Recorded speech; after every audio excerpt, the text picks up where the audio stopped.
สบายดีสวัสดีพ่อแม่พี่น้องเฟซบุ๊กเพื่อนทุกคนยินดีต้อนรับเข้าสู่สองผู้น่าผู้ใจพาหล่อจ้าทุกคนวันนี้เป็นมือวันเสาร์จ้าพากันบางอีกแล้วมือนึงพี่น้อง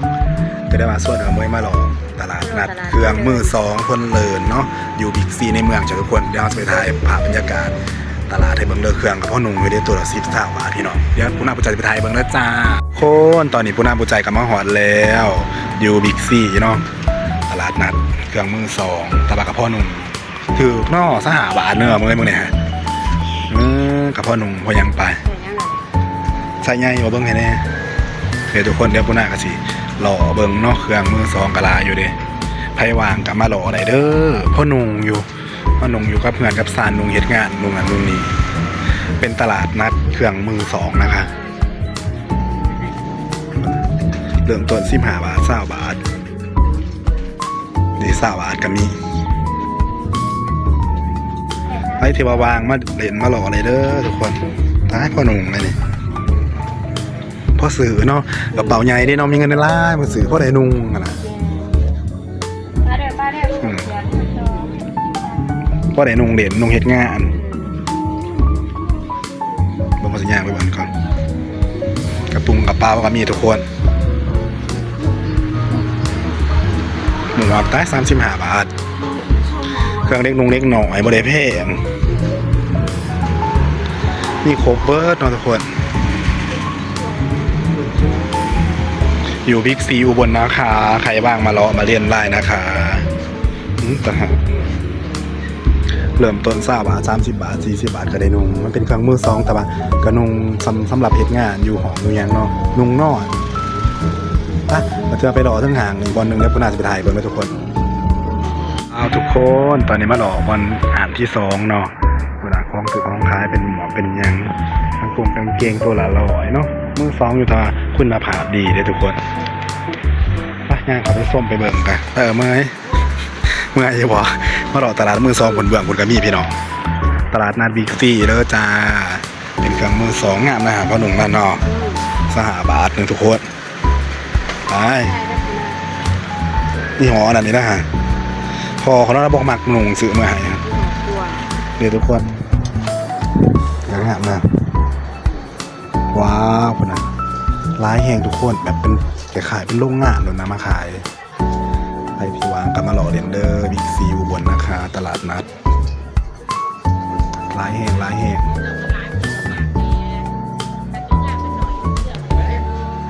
เดี๋ยวว่าสิพากันไปหล่ออยู่สัน2อยู่ไปหล่อเบิ่งอยู่ต้นหาง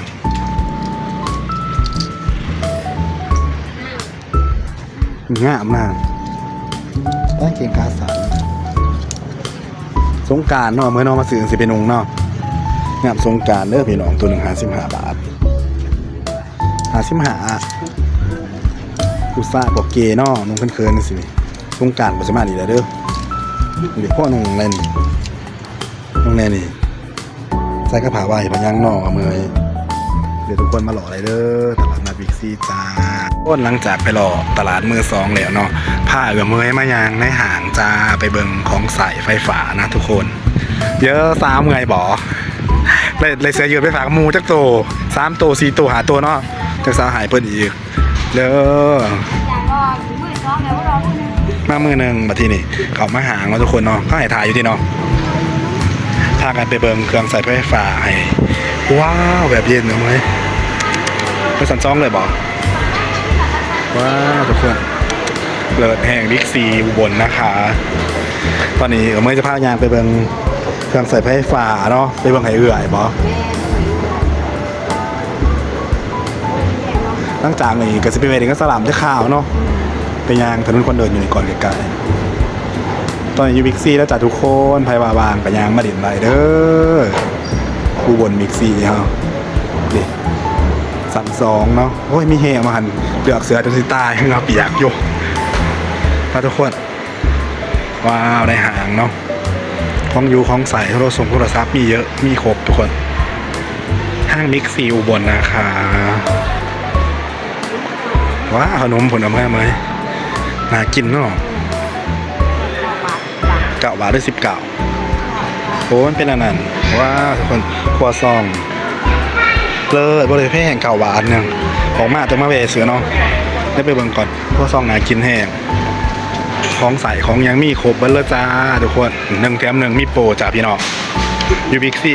เด้อน้ำมันมาผลของสือเมื่อพี่ก่อนมาผลน้ำใหม่ว้าวแอปเปิ้ลน่ากินห้องอยู่ห้องกินแบบสะอาดแห้งทุกคนเนาะดูสิ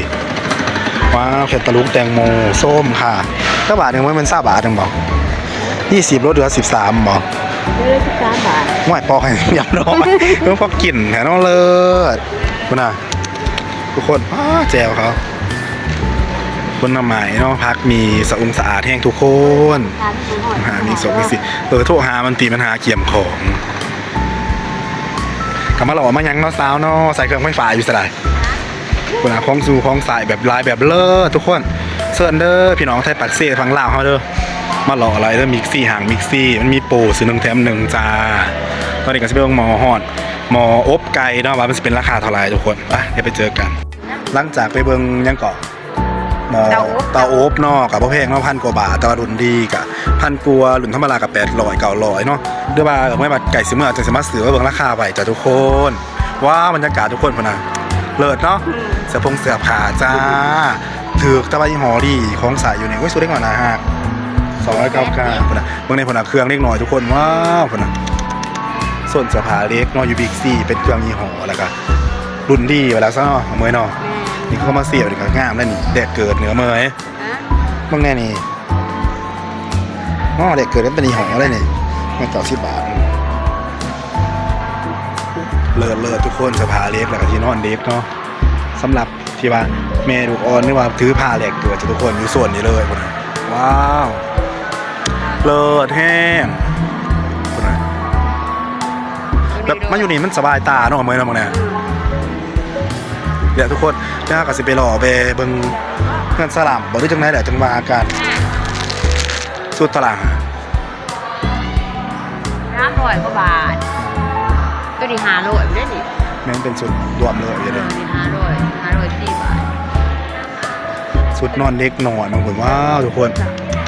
เครื่องเล็กหน่อยแหลกเกิดเนาะเครื่องผู้ใหญ่เป็นรองเท้าเป็นเกิดพึ่งผ้าไหว้ปกกระเป๋าสอบนะแบบลายเลิศแห้งทุกคนบิ๊กซีอุบลเนาะป้าก็สิรอเรียนตากแอร์ได้น้อยนึงเนาะทุกคนสุดผู้ชายน่ารักแห้งดูสิใช่ป่ะนะร้าน6 เดือนหมดเลยแมนซ้ำมา6 เรือนเดี๋ยวส้มเนี่ยจะไปทายบางของกินต้องอยากให้บางทุกคนในบิ๊กซีเป็นโซนแนวอยู่แนวกินเป็นแซ่แข็งเนาะมีโคเบอร์พี่น้องบิ๊กซีพักปีป่ะนะทรงสะอาดของเขาเลยเลิศคนนำมา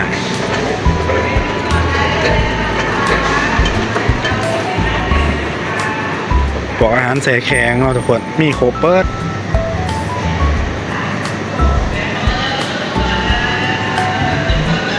ว้าว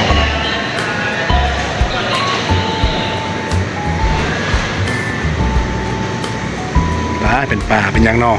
สดของเขาเนาะเมื่อยเนาะถ้ามาเลยแถดูสิ